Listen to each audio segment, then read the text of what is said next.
የሰባቱ ሰማያት የአስሩ ሊቃናት የመቶ ነገድ ቅብዓት አስቀድመን አቀረብንላችሁ። የሰባቱ ሰማያት አፈጣጠራቸው፣ ልካቸው፣ መጠናቸው፣ ርቀታቸው እንዴት ነው? ስለ አስሩ ሊቃናትም በስፋት ተንትነን አቀረብንላችሁ። የመቶ ነገድ ቅብዓትስ እንዴት ነበር? አእምሮን፣ ዕውቀቱን፣ የዋህነቱን፣ ፍቅሩን መላእክት እንዴት ተጎናጸፉት? በስፋት በተከታታይ ክፍል ለእናንተ አቅርበናል። እነሆ ደግሞ አሁን ቀጣዩን አስደናቂውን የሥነ ፍጥረት ታሪክ እናቀርብላችኋለን። በምትመለከቱት ልክ ላይክ ያደረጋችሁ አይደለም፣ ሼርም ያደረጋችሁ አይደለም። ኦርቶዶክሳዊነትን እነሆ እንገልጥ ዘንድ ተጠይቃ የማትመልሰው የለም፣ ጠይቃ የማይመለስላት ቢኖር እንጂ። ታዲያ ሁሉም ኦርቶዶክሳዊም ይሄን መረጃ በሚያደምጥበት ወቅት ለመላው ዓለም ይዳረስ ዘንድ ከእርሱ የሚጠበቀውን ነገር ያደርግ ዘንድ እንጠይቃለን። በስመ አብ ወወልድ ወመንፈስ ቅዱስ አሐዱ አምላክ አሜን። ከቀደመ ክፍል የቀጠለም።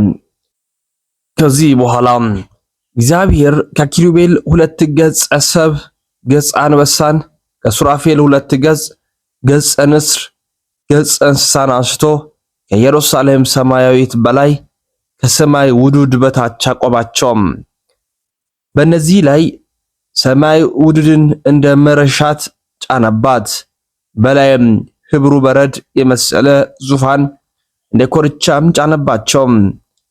እነዚህም በምስራቅ፣ በምዕራብ፣ በሰሜን፣ በደቡብ በአራቱ ማዕዘን ጀርባ ወደ ውስጥ ፊታቸውን ወደ ውጪ ያደረጉ አቆማቸው። ገጽ ለገጽ ሳይተያዩም ሥላሴ ወዳሰቡት መንገድ አንዱ በሄደበት ሦስቱ እየተከተሉ ይሄዳሉ። እያንዳንዱም ወደፊት ቀጥ ብለው ይሄዱ ነበረ። መንፈስ ወደሚሄድበት ይሄዱ ነበረ።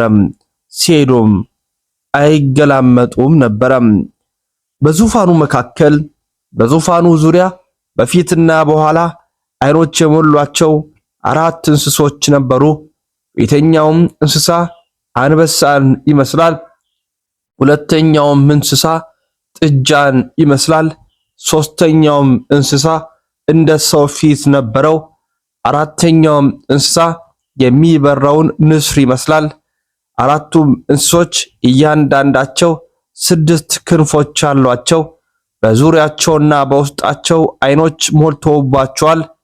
ቅዱስ ቅዱስ ቅዱስ የነበረውና ያለው የሚመጣው ሁሉንም የሚገዛ ጌታ አምላክ እያሉ ቀንና ሌሊት አያርፉም በማለት በዮሐንስ ራእይ ምዕራፍ 4 ከቁጥር 6 ጀምሮ ተቀምጧል። እነዚህ ከወገባቸው በላይ 16 ከወገባቸውም በታች 4 ናቸው። ክንፋቸውም ከምድር እስከ ሰማይ ድረስ ይሆናል።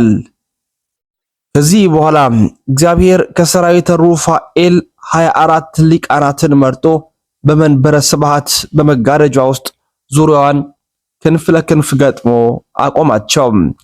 እነዚህንም ስማቸው ካህናተ ሰማይ አላቸው። የእሳት የወርቅ ጽናም አስያዛቸው። የብርሃን አክሊል ጳዚዮን ከሚባል የብርሃን ዘውድ ደፋላቸው። የብርሃን ዘንግ ማኅተሙ መስቀሉ የሆነውን አስያዛቸው። የብርሃን ካባ ላንቃም ህብሩ መብረቅ የመሰለም አለበሳቸው።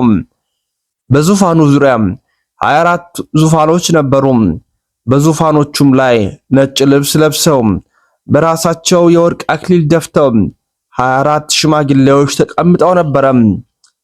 እነዚህ በአንድ ላይ ባጠኑ ጊዜ ከማኅጠንታቸው የሚወጣው ጢስ መልኩም መብረቅ፣ ድምፁም ነጎድጓድ፣ መዓዛውም መልከ መልካም የሆነ ነው። ሌላም መልአክ መጣና የወርቅ ጥና ይዞ በመሠዊያው አጠገብ ቆሞ በዙፋኑ ፊት ባለው በወርቅ መሠዊያ ላይ የቅዱሳን ሁሉ ጸሎት እንዲጨምረው ብዙ ዕጣን ተሰጠው። የዕጣኑም ጢስ ከቅዱሳን ጸሎት ጋር ከመልአኩ እጅ በእግዚአብሔር ፊት ወጣም። የሚያጥኑትስ ምንድን ቢሉም የጻድቃን ጸሎት፣ የሰማዕታት ገድል፣ የደጋግ ሰዎች ምግባር በእናንተ የታጠነ ወደ እኔ ያርግ ይድረስ ብሏቸዋል።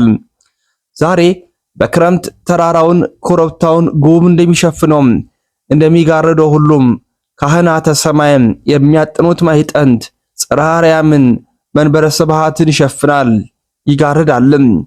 የኪሩቤልና የካህናተ ሰማይ ያቋቋማቸው ማዕረግ እንደምን ነው ቢሉም ኪሩቤል በቀኝ እንደ ቀሳውስት፣ ሱራፌል በግራ እንደ ዲያቆናት ከፍ ብለው፣ ካህናተ ሰማይ ዝቅ ብለው ክንፍ ለክንፍ ገጥመው ቆመው ይኖራሉ። በዚህም በሰማይ ውድር ዙሪያ እልፍ አላፍ ወትልፊት አእላፋት መብረቅ፣ ነጎድጓድ፣ ሰረገላ እንደ መስታወት ብሩህ የሆነ አለበት።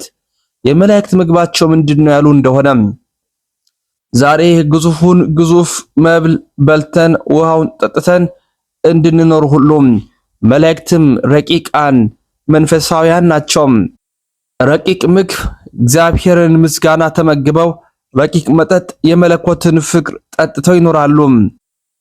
የመላእክት ትምህርተ ተባዕት ትምህርተ አንስት የጾታ ምልክት አላቸው ቢሉ ይህስ የለባቸውም። በመላእክት ዘንድ ሴትና ወንድ የለም። ይኸውም ማቴዎስ በወንጌሉ አስቀድሞ ያስቀመጠልን እንደሆነ ይነግረናል።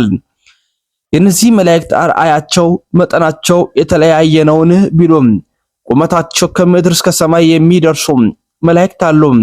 በክንፋቸው አንድ ነገር የሚያስቡ መላእክትም አሉ። ራሳቸው ተራራ የማይል መላእክትም አሉ። በዓይናቸው የተቀረጹ የተሸለሙ ሁለንተናቸው ዓይን የሆነ መላእክትም አሉ። 6 ክንፍ ያላቸው መላእክት አሉ። መብረቅ ለብሰው መብረቅ ተጎናጽፈው የሚኖሩ መላእክት አሉ። ነፋስ ለብሰው ነፋስ ተጎናጽፈው የሚኖሩ መላእክት አሉ። ብሩህ ደመና ጠምጥመው የሚኖሩ መላእክት አሉ። እግራቸው አምደ እሳት የሚመስል መላእክት አሉ። ባህሩ ምንጩ በክንፋቸው የሚያቃጥሉ መላእክት አሉ። እነዚህ መላእክት አርአያቸው መጠናቸው ከእግዚአብሔር በቀር የሚያውቅ አንዳች የለም። 1000 ዓመት በፊት እንዳለች እንደ ትናንት ቀን እንደ ሌሊትም ንጋት ነውና እንዲል ቅዱስ ዳዊት ይህችም ዕለት እሑድ ናት። ይህችም ዕለት በእግዚአብሔር ዘንድ አንዲት ዕለት ናት፣ በእኛም ዘንድ ግን 1000 ዘመን ነው። ወዳጆቻችን ሆይ በጌታ ዘንድ አንድ ቀን እንደ 1000 ዓመት 1000 ዓመትም እንደ አንድ ቀን እንደሆነ ይህን አንድ ነገር አትርሱም በማለት ቅዱስ ጴጥሮስ በሁለተኛ ጴጥሮስ ላይ አስቀምጧል። እሁድ ማለት ለፍጥረት አንደኛም፣ ለቀመር 6ኛም፣ ለፀሐይ 5ኛ ማለት ነው። የ12ቱ ሰዓት ሌሊት፣ የ12ቱ ሰዓተ መዓልት፣ የ24ቱ ጊዜያት 8ቱ ፍጥረታት እነዚህ ናቸው። ይህስ የተፈጸመው በምን ቀን ነው ቢሉም መጋቢት 29 ቀን ነው።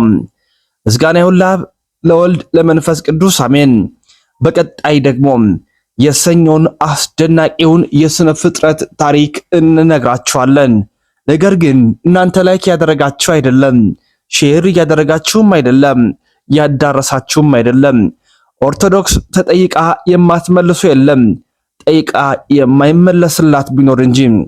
ለመሆኑም 22ቱ ስነ ፍጥረት እንዴት ተፈጠሩ? በቀጣይ የሰኞን ስነ ፍጥረት ታሪክን ተርካለን። እስከዚያው ተሰነባበትን።